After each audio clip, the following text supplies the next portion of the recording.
Hi, good afternoon, everybody.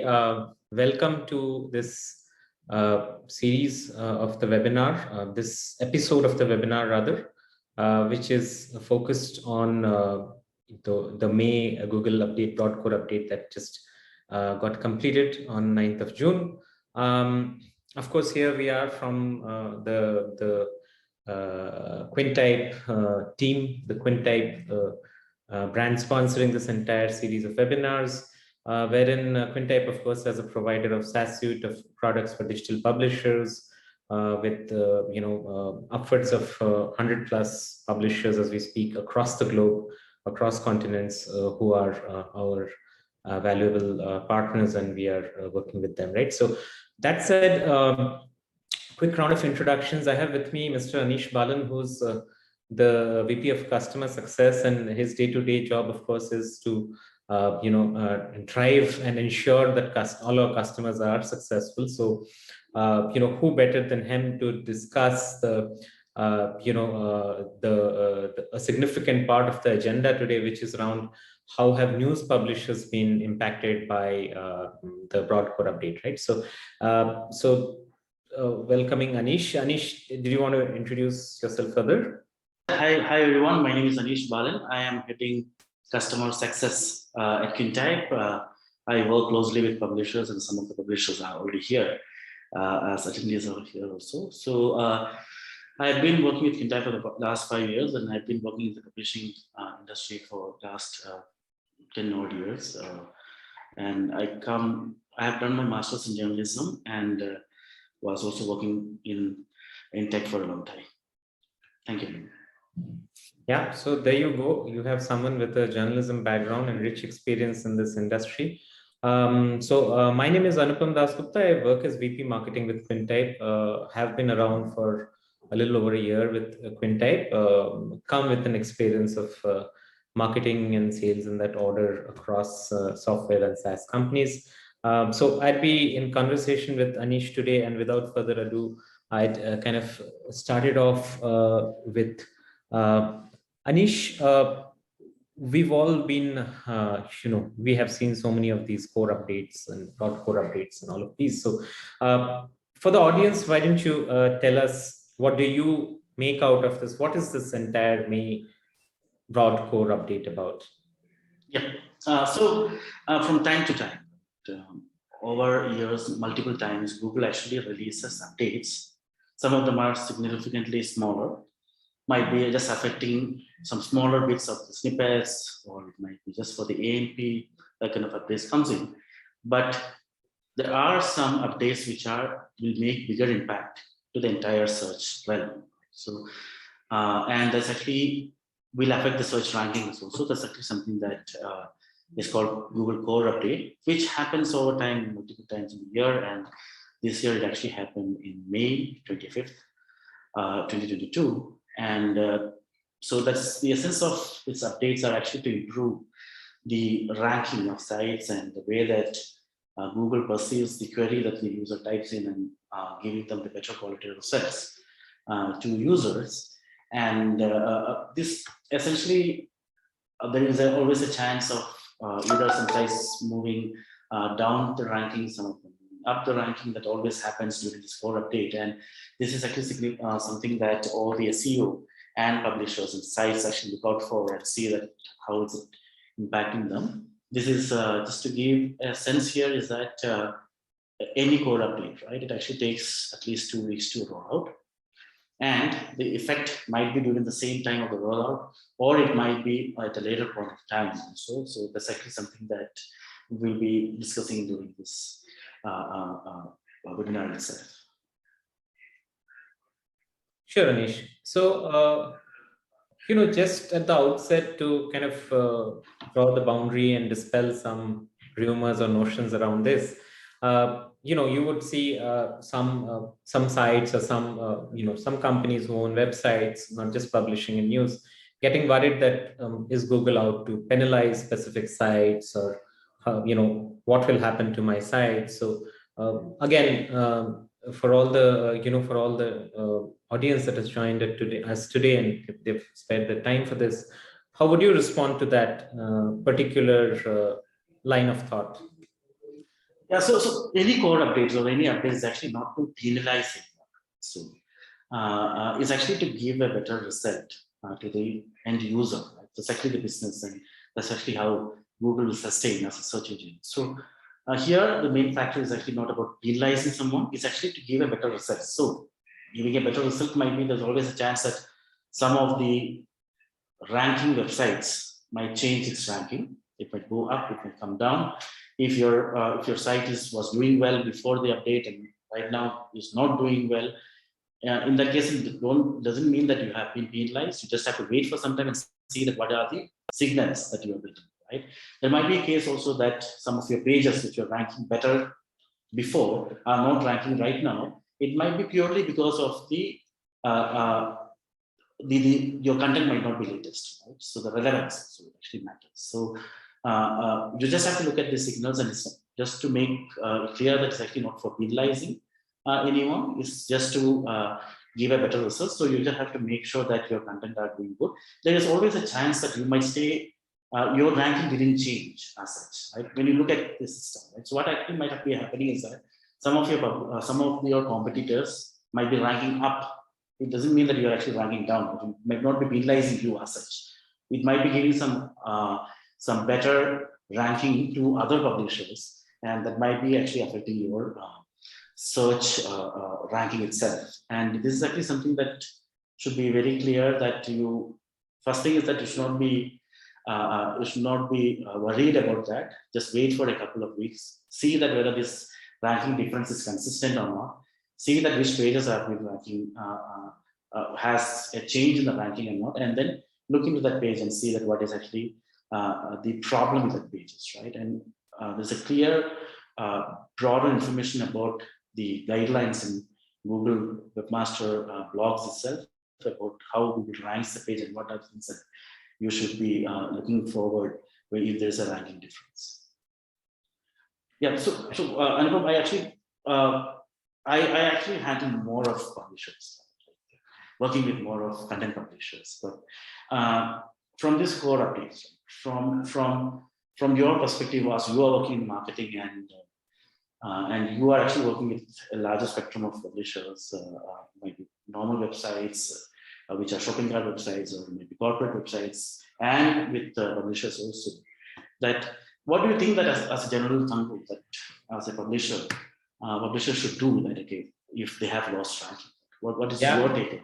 Yeah, so it's a good question, and I think a lot of websites, a lot of companies are talking about it right now as we speak. I think a few things, right? So at the outset, I would say that there isn't always a need to panic if your organic traffic has gone down, right, after the update, because one is, like you said, it might stabilize and come back. And second is, not all organic traffic is valuable to you, right? Your end metric, depending on the business you are in, your end metric may be a qualified inquiry, your end metric might be a sale of your website, your end metric may be the click on that ad which you have on your website, or a subscription, let's say, for a news publisher, right? So as long as any of those end metrics and the revenue, hence the revenue potential or actual revenue you're making out of it, you don't see a significant difference in that, and you actually see it the same, I wouldn't really recommend for you to get worried or rush and start saying that what can I do about getting my organic traffic back to X if it is X minus delta X, right? So I think that's one of the key at the outset, to see what is happening to your end outcome. Other than that, if you embark on the journey of really getting some keyword ranks back, which was getting you potent organic traffic, right? Not just organic traffic, but well converting potent organic traffic, then you need to look at which competitors have actually gone up and what is there in their content, which probably you don't have. How can you make your content more relevant and useful in response to those search queries, right? So the intent behind those search queries is your content the best or better than your competitor to serve that intent, right? So it makes sense to look at that and try and prop up your content. As another booster, you might also look at, if your ranks have gone down, to increase your off-page SEO, right? Your backlinks from high domain authority websites in the industry in which you are in, your business is in. So basically, you get the backlink juice, quote unquote, right? Which helps in your search engine ranks overall. That is another thing you can start doing more if you have not been. And the other piece is in the whole scheme of things, it's also a good opportunity to see if your focus keywords have changed now, right? Is the demand for keywords change? Have the keyword intent, or rather the keywords you were focusing on are the right intent yet? So it's important to have a relook at that search volume versus intent to make sure that you're looking at the right keywords, right? To the point of intent and keywords again, for example, you may have lost organic traffic on a keyword which was typically informational intent, right? So the searcher didn't have an intent to buy. He actually wanted to read about a particular product or a technology, and hence Google has realized that and found better quality content, to your point, from a university research or a PhD scholar's white paper, which you may not necessarily be too sad about losing the traffic, because hey, that was not leading to conversion to revenues, right? So depending upon what your end metric of your business is, you may want to look at that instead of just taking a blanket number that my organic traffic has dropped. So I think those are some of the thoughts which, in that order: first, determining whether the organic traffic that you lost, how valuable was it? And second is, if you have lost valuable traffic and you want to get it back, you want to get your search engine rank back, then you should look at competitors who have outdone you or Google has promoted them, like you said, and then look at getting some content topped up so that you can compete better with them. Also relook at your keywords, do your off-page SEO better. So yeah, so I think those are a few thoughts which would help you in ranking back if you come to the conclusion that there are some things which are really not worth losing.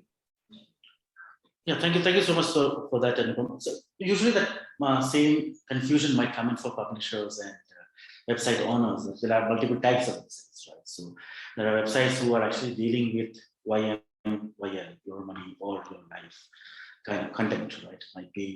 It might be to take some business decisions, or it might be giving more information about your health, like you know, right? And most of the news publishers will also be dealing with some kind of content like that, right? It might be that it's a 50-50, depending on what is actually the publisher running, which is key. So would like to know from you that, is this going to affect everyone, or is it going to be specifically, my understanding is actually it's for everyone, but I would like to know that what might be, who might be more impacted based on your experience working with every other publisher, right? So, and every other site owner. So what do you think about that? I think while sites, let's say a healthcare portal or a law portal, right? They're typically more evergreen content than a breaking news coming in, right? So life of a piece of content on the general news site is typically going to be shorter than a piece of content on a health or information portal or a law portal, right? So that being a slightly more evergreen content, there is hope for. I would imagine that the impact would be more positive or negative on the while sites because of the evergreen nature of the content, right? So you have more scope for the content to make it more updated, to prevent it from becoming obsolete. Let's say you have a law portal and there has been some recent legislation. If you don't have that in your portal, then probably you lose out, right? So while typically by definition appears to be something which will have more impact because of this upgrade, and you would hence also get the opportunity to tweak that more, update that more, and bring it back to normal. So I think to answer your question, that's how I look at it. But having said that, that brings me to another question that, how do general news sites then make their content rich and meaty over time, right? And you've been in the space for so long, it would probably be great if you share your insight on, how do you see general news being made more relevant, to the point and more meaty? Yeah, so what I'm saying is that this information overload, right? And you can actually see that everyone has access to internet from their smartphones, from their smart devices, with a screen, and it's actually, you have enough information coming in. So part of what Google, essentially that Google is actually one of the biggest search engines, right? And it's not only pull, that where you add for a query and then you get the information out of that. It's also a push, which is actually happening in Google Discover, Google News, and all of this, right? So what actually differentiates a publisher from others is usually around the quality of the content, right? It might be the subject and the topic is not new, okay? It might be already known, But how do you, what is your opinion, what is your view, and what is the research that you have done around that actually matters, right? Essentially, this is more relevant when it comes to content which is being copied from somewhere, right? It might not be essentially copied. It might be that you have got the news from somewhere else. It might be one-liner news that you have got in, it might be from a wired service that you have got in, rather than you actually adding that as just a one-liner with a title. It's always better to add more information to that, right? Because news media is about journalism, right? And that should be the essence of it. Right? So when our team, so what our publishers do is that they have a big a team of journalists. They actually try to go through that, try to find out more information about the one-line news that we have got in, and then they try to add more information to that, right? So think in this way that forget about Google. Or normal user, right? Normal audience which is coming to your website. When they come to the website, are they getting more information? Right? Are they going to share that information? Right? Is it something that he's going to bookmark? Right? So these are one of the main factors that, as a publisher, right, we should make sure that we are giving proper content, good content, and after they read the site, their knowledge has increased from what they had before they visited the website, right?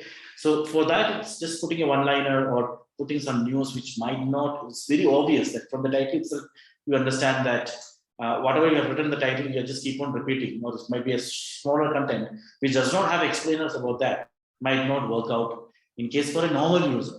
We have to make sure that our audience is actually about, the first drive will happen from Google, then it's actually up to you to make sure that your audience are getting more out of the site, reading more stories, they are actually spending more time engagement on the site, right? That's actually something that the publishers usually do, and it's actually something that we also recommend doing that. Yeah, so we actually have a question in the meanwhile. We might as well look at, we can address that. It says, there are two questions actually. It's from Ms. Ritu Kapoor. Thanks, Ritu. So what specific insights do we have on this Google core update so far? What we have discussed would be true always for Google, right? From what I'm reading in Google blogs, insights are going to be adversely impacted. What would that mean?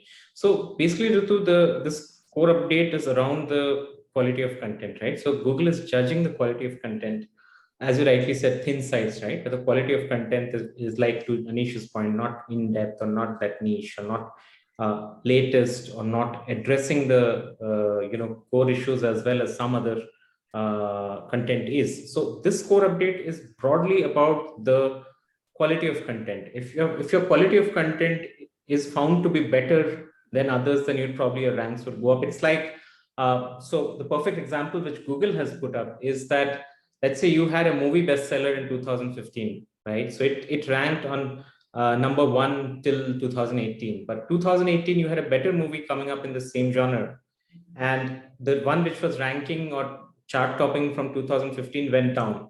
It doesn't mean that that movie is bad now, but it's just that something better in that category has come up, right? So you'd find this exact example on Google pages. So so that's how it is. It's about a constant comparison of if better content has come. So this update has more focused on better quality content being recognized and moved up. And we have, as we proceed in this conversation, we'll also call out some technical specifics around some of the parameters on which Google has judged. A few of the examples will come out in the subsequent discussions. So that's on that. If you have any follow-up questions, please feel free to go ahead. So I just want to add some more light to it, right? So what do you mean by thin content? It's actually, the content is actually the entire page.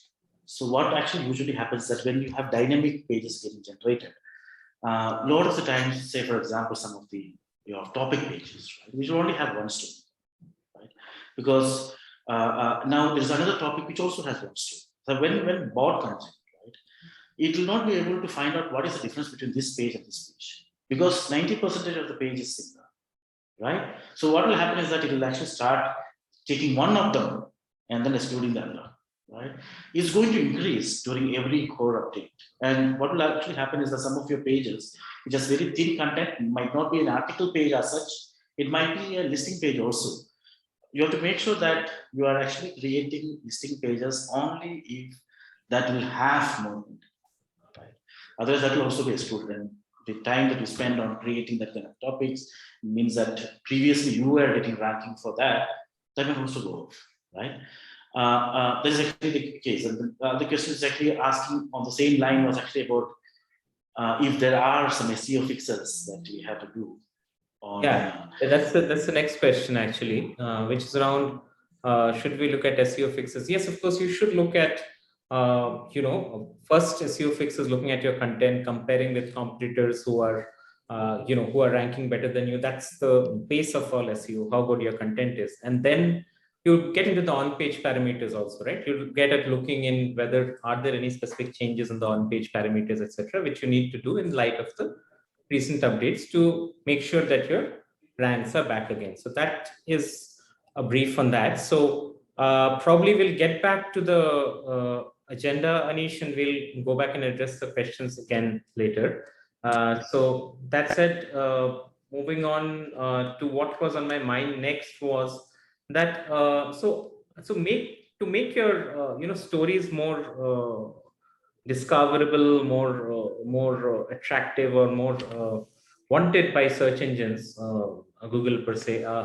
Would you look at also the branding of the author or the writer, or what can you do in that matter?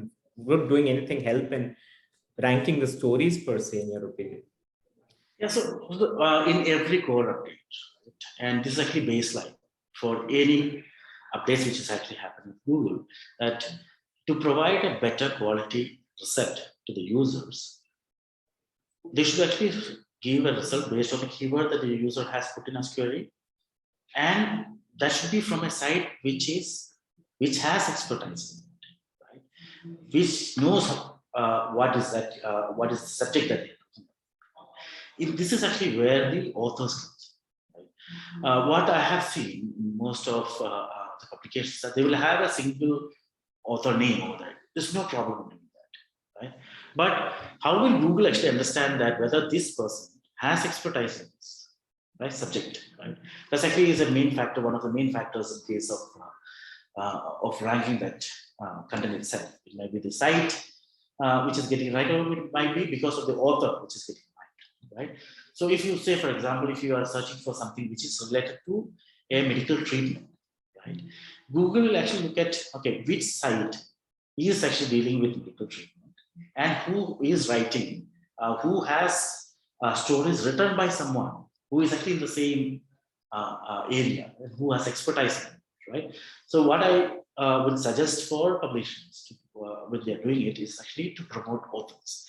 So the author might be a very famous person, but if Google, I'm only talking from Google perspective, that if Google is actually not able to figure out that who is that person, right, and what does it do, in that case it will be very hard for Google also to analyze that, okay, should I rank this better, what is expertise from this author, right? So one way of doing that is actually by adding proper bios, right? You add a bio telling that, okay, who is the author, what does it do, what is his expertise in this, right? And this is actually what I think, and a lot of SEO also telling, is that Google actually what does is takes the author name, it tries to find out that what is there might be an author page, right, which lists out all the stories written by that author. It'll try to find out that what are the topics this author has written before, right? Now, if that author has written about a specific group of topics, right, in that case, Google usually gives them, makes them as an expert on that, right? So if they write something which is like outside of that one, so there's no problem, but it's actually always a push for you to get up in the ranking, right? And this is all not proven as such, but this is what Google also says. If you look at the guidelines, and they mention about that you have to have an author page, have proper information about the author, all of that is actually mentioned in the webmaster guideline. Now, as a publisher, you should also do one thing, is to make your journalists the stars, right? Make them your authors, promote them, give them more visibility in the entire web itself, right? Creating profiles for them, giving good Twitter, which is like always active. They are tweeting and they are responding to the people who are actually asking questions. Create Facebook, all the social media. They are active on the internet, right? That's actually the way that Google can also find out that okay, this is actually a real person or is it just a group or just a name which is actually written over there, right? So that will actually really help by linking the journalist social media, especially Twitter, LinkedIn, Facebook, and all that as part of their bio, giving more information about that, and also have some linking to external stories that they have written outside of the website, which also gives more validity for the author. And that's actually one thing that you can do. Sure. So, right. So I think, how has it been for you being, in customer success? How has it been for the Quintype publishers who are on Quintype platform, right? What are the changes like? Have you seen an impact, or has it been fairly neutral or up and down? What would your input be on that? So that's actually too early to say. The reason being is that it happened on 25th, took 2 weeks to roll out. Now the effect is going to come. Right? So what we have seen for most of the publishers is that there was actually a small dip on 25 to 27, right? And then it came back up. Now there are some publishers who's actually going pretty good in case of Google Discover, Search, and Google News. It's doing really well. Some publishers is actually always a straight line. We have to wait for at least 1 or 2 weeks to see that what is actually the actual impact, because we never know. And there's actually one more big thing is that whenever an update happens, your ranking goes up or down. It doesn't mean that it's actually because of the core update. It might also be because of the current situation, right? I mean, more news coming. Say, for example, a core update was made during the time of election in India. In that case, then if your ranking is going up or ranking is going down, you cannot tell that's actually because of the core update, right? So because there's two variables there. One is actually what is happening in the entire space, right? And also what Google is doing. So that's why I was telling that it's actually better to wait for 2 weeks so that you will actually see that with one variable removed, whether the core update is actually the variable which is actually making a difference or not, right? So that for that it will take time. Right now, till now, from our publisher set, we saw that dip and it's actually becoming normalized right now. We don't know yet, right? So no one can actually tell that. Well, unless until we wait for 2 or 3 weeks. Sure. So I think another question has come in which says, any changes in core web vitals or Google Search Console that we are aware of, PLT, FCP, etc., or largely should one focus on SEO fixes?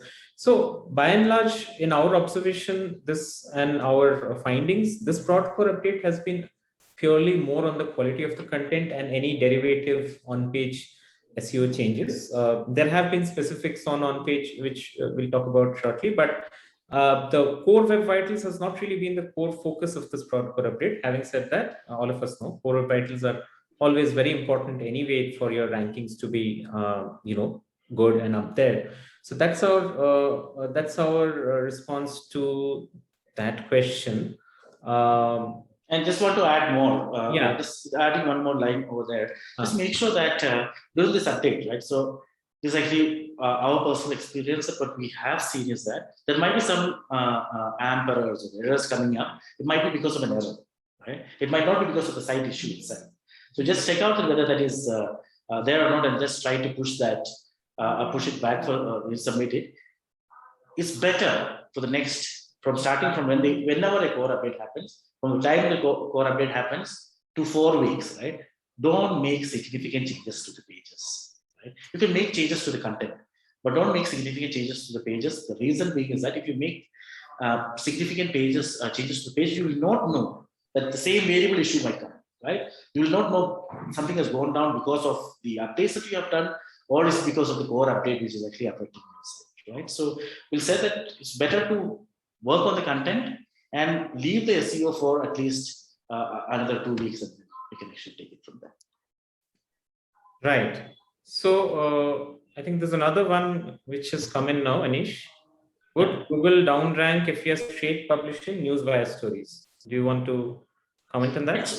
there's no problem in actually taking Newswire stories. It all depends on, you have to take the Newswire story. You have to read that what is actually written there and give more information about that. Like I mentioned before, that if mostly Newswire stories might not be a big story as such, it might be just one-liners, or might be like just a paragraph, just giving you information about what actually happened. So it's better to do more research, give more analytical information, give additional information about the story, about the subject, the topic itself. Say, for example, if there's some incident which actually happened before that, right? In that case, you can actually mention. Say, for example, in a road there was an accident happened, and then that's actually because of the condition of the road. And if you're reporting that, in that case, then you can actually mention that, okay, this was previously also reported that this actually was been happening for a longer time. This was reported during this time, and the authorities also have been informed to the authorities also, right? In that case, your content actually becomes original, right? And have more information to that, right? Even though the topic is there, think about as a user that they might be visiting multiple sites and coming to your websites when there is something which is significantly happening, right? During the COVID time, we have seen that happen. Like when will the COVID vaccine release? People actually went to one site, read that, came to another site, read that, came to another site, and read it, right? Whichever site actually has given more information about that one, they started visiting the site more. That usually happens as a part of engagement. So that is actually something that you should do. Newswires will suggest that don't copy paste the same newswire and just publish it, because there will be all other sites might also be doing that. Sure. So then there's another question around the criteria, whether the criteria are the same for Hindi news websites. Yes, so the quality of content applies for basically for any language, but which brings to me a point which has specifically happened apparently for a lot of regional language websites is that so if your content is in Hindi, for example, but your title tag has the name of the page in Hindi followed by English, right? Which is what some publishers used to do. Then those have got lesser credit than the ones which are the title tag is in Hindi and the content is in Hindi, right? So there is a preference, it seems, which has been observed during this update. And like we've been saying, the rollout completed on 9th June. There are still things being observed. It's not all cast in black and white, but this is one thing which has been observed where if your title tag, if your content is in a certain language, your title tag should be exactly in the same language without having any other languages coming in, right? So that said, let's move on to the other piece, which is, so we also wanted to discuss that some other trends, like which we have seen in some businesses, or we've read that what has happened to some other businesses is that AI generated content, right? So we've come across a lot of AI generated content in the recent past with a bunch of tools coming in, not to name them, but I think Google has also come down hard on some of these websites which are generating AI generated content versus human content. So I think that's another phenomena we've found that's gone a little southward for some of the websites. So I think those apart, there has been a drive from Google on making the discoverability of featured snippets, right? So there have been websites traditionally which put in content in the form of Q&A, featured snippets, so that, or rather Q&A, so that they appear as featured snippets in search results. So Google has continued some of its past updates works, it seems, and some of the websites are down ranking whenever they have those kind of question and answers plugged in there to appear as a featured snippet. Also because you get these questions answers user generated content on sites like Quora, etc., where Google perceives it to be more original, unbiased information, right? So those are some of the specifics which have been observed in this update, other than the fact that, broadly, to reiterate, it is the quality of the content in whatever niche or genre you are, whatever you're talking about. So which is being the core focus, right? So that said, let's go through the questions and see if we have some more which we can take up here. The question about Google easily finds the article and it is copied or not, and that's actually from an English content, right? But what about other language content? How will Google find it out, or whether Google is going to penalize, or how do you find out whether an article has been plagiarized? So Personally, I don't know, okay, that whether Google will be able to find out or not when it comes to different languages, right? And translation is actually something, it's all about whether you are actually translating word by word, or it's actually, are you taking the essence, the spirit of that, and writing another article. Subject might be the same, content might be almost the same, but it's actually in a different way of writing, right? It's a paraphrased way. In that case, then I'm not sure. It might be a case that actually depends on the site also. But if you want to find out that whether your content is being plagiarized or not, you can actually try out Copyscape, because as per my understanding was, it actually allows any language except for Japanese and Chinese, which are actually like each word has a different meaning. So you can see each letter has a different meaning itself, right? So you can actually try out Copyscape. It's a licensed product, but you can actually try out 10 first 10 is free. I think. You can just try out. Quintype actually has an integration with Copyscape in our backend itself, but you can actually just try out. That helps. Yeah, and to the point that whether there'll be a future update or not, again, we don't know the exact answer. That perhaps we'd have to wait and watch if there'll be a specific update on that. Yeah, I think that it'll actually happen. The reason for this is actually because of the translation itself getting better, right? Google Translate itself is getting better. And even the AI also able to translate that, because the one that you mentioned about the snippets, right? So even the snippet, Google is actually able to recognize that whether a title written in English and the title written in Hindi means the same or not, right? Google has reached that point. And they have actually, as part of the update which you mentioned today, is there, it's coming. It means that from a title going to a broader text will not take much time, right? And they might be already doing that, we don't know. So it might actually come as part of an update, which is future, or it might be that this core update also has that, because they don't release exactly what is the update all about. To further look at some of these questions, there is one which says, is there any specific way to optimize stories for Google Discover? How would you respond to that, Anish? So the Google Discover is actually, there's no clarity on how Google ranks it, right? But from what we have found out and analyzed, and what we have read in with other SEO who have done extensive research on this, is actually like, it actually depends on the EAT, the authoritativeness, the expertise, right? And the trustworthiness itself. There are some tech around it. Say, for example, first thing, it should actually have a proper image, right? A hero image or a lead image should be there, a better size, and should have a minimum of 1200 pixels, which actually we mentioned, and should have a better page speed, right? This there. And also from an editorial standpoint, whether the title and the content, right, which is actually the same thing what Google has actually mentioned, right? The title and the content matches or not. Right? Whether the title is actually written something else and the content is totally different something else, it's so confusing, right? Is actually what matters. So the topic of the title matches with the same topic, matches with the topic of the content that you are writing. There's always a chance that Google Discover might show you up. And there are two variables here, right? One is actually the Google Discover depends on what a person searches, or is actually based on a person's interest, right? So if you are writing something which is of interest of everyone, right? In that case, then you might rank it better. But if you have started writing some stories which might be interest for only a small group of people, right? In that case, then it might come down. It's actually there. And I've not seen someone actually specifically clearly mentioning that, okay, if you do these things, you will actually rank better in Google. I've not seen that. If it was there in that case, then I can actually, in later newsletters, if we find something like that, we can actually share the view. Sure. So I think I see another question which says, is it that word count, like 300 word article is more than enough, or is it that 500 plus word articles are better, right?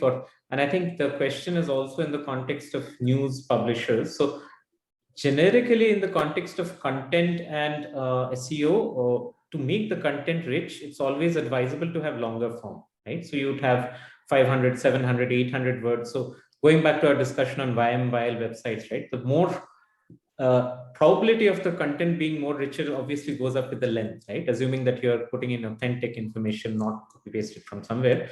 So the typical practice is to go longer form whenever you are writing any piece on the web and you want to make it discoverable. Now, if it's breaking news or something, obviously you want to catch the attention and you may not necessarily write pages on it, but depending on the form of content, typically, like I said, if it's YMYL, it's a body of knowledge, an area of work, you typically want to write longer articles, not just longer articles. You would like to have links to other authorities who speak on that subject. You would have, links to maybe other pages on your own domain which have related topics, right? So that all the cross-linking, outside linking, and having rich content does actually help you in building your authority and making your content more discoverable, is how I would respond to it. Anish, did you want to add to that? Yeah, so that is actually what Google also mentions about when it comes to it. Actually, the size of the content depends on what are you talking about. What's the topic? Right. Rather than the size of the content, it's very important to have that organized, right? How you organize your content. Say, for example, you are writing an article and it's actually only one paragraph, a big paragraph, right? A person who is reading might not find it nice to read also. Right? If you are actually breaking down to smaller bits, making it with a title and then add bullet points and make it much more organized, right? That will have as a user, right? As a person, as a reader, it will be much more better for me also, right? It's the same that Google is actually trying to replicate. If you actually check that whether it's been organized properly or whether the images are there and all of that information, right? That actually helps out in the better giving the content readability better, which will essentially might also give a higher ranking chance of ranking. Sure, agree. But I agree with you. In addition to making the content richer and hence maybe longer form, the structure of the content matters. Whether you have images, whether you're optimizing those images for discoverability, all those things do matter as well. So the structure of the content, the discoverability, proper caption, right? Proper caption attributions. Proper, really. Yeah. So basically, not just the length and the richness of the content, but also the on-page parameters, the images you put, etc. But broadly speaking, if I were to take that question saying all other factors remaining the same, would you write a 300-word piece or a 500, 800-word piece? If it is a topic which is more evergreen, more YMYL kind of, I would always say that we should go for the 800-word, right? All other factors remaining the same. Whereas for a breaking news, shorter piece, it would possibly shorter, right? So that said, let's move on and see what else is there in. I think we are more or less sorted. Just to add more information around people who are from the SEO who are in the audience, that Google have released APIs, Google Search Console APIs, right? It's really good. Talk to your developers and then try out, speak to Quintype or you're using any other content management system. You can just talk to your developers and try to find out that if you can actually utilize the APIs to find two things. One is actually to check out that whether your pages are ranking, whether it's getting indexed or not. There's an index API. There's another one which is submit API, which you can use whenever you are publishing a story. You can actually trigger an API to publish the story so that it will be easier for Google to see that the story has been published, right? So rather than you actually putting it through sitemap, which might have some delay depending on when the crawler goes back, right? Apart from this, to understand that how you want to see that what is your impact by the Google updates, just go to Data Studio in Google. Just type in Data Studio in Google. If you go to Data Studio, it's actually it's a very simple app that you can use, where there is an option where you can actually generate your own report from Google Search Console based on your requirement, right? So you can actually connect your Google Search Console and then you can add multiple reports with graphs, and you can actually see that how your site is doing during this time of COVID. Yeah, that's an additional point from Anish. I think that's very useful. Any other questions? Please ping it our way.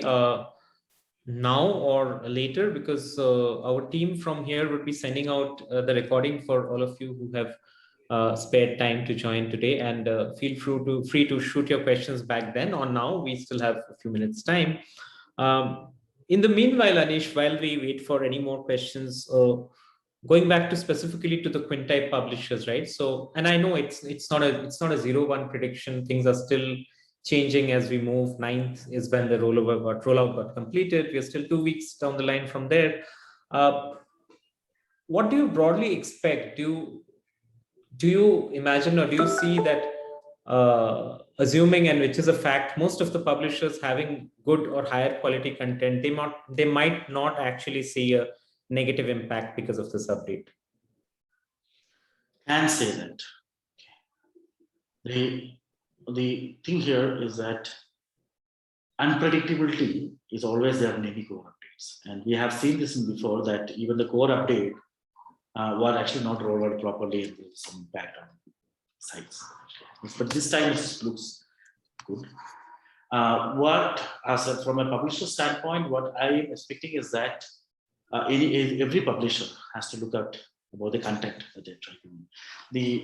What is actually the weightage between the original content and the content which are coming from Wired or which are theme content which is coming in. Like I mentioned, it's actually concentrating more on the content and also looking at the tech, right? Whether you are seeing bad signs after this one, whether your errors have gone up or the number of URLs have been, more URLs have been excluded or not, right? And also to look at whether the readability in mobile devices, right? All of that is actually much more important that has to be moved in. Mostly for the main part is actually about looking at the content, because the core update will have some implication on the core web vitals that is there, that's always there, right? It's not going to change. Now, Google might also bring in some newer, they're experimenting with some of the newer metrics as such. So that might also come in next month or so. There might be a higher chance that to come in. But right now, the core update, the more concentration should be around the content as such, as we discussed previously. So I think there's a question come up from Swapnil, which is, which points should show in author bio? So think in this way, that just think from a user perspective, right? A reader came to your page, they read that, they want to know who actually wrote the story.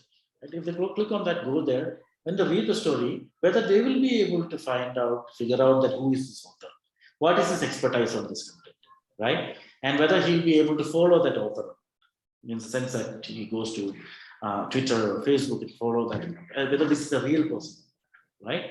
Because in case of YMYL kind of a content, before I do anything, I'll check out that who told me that, right?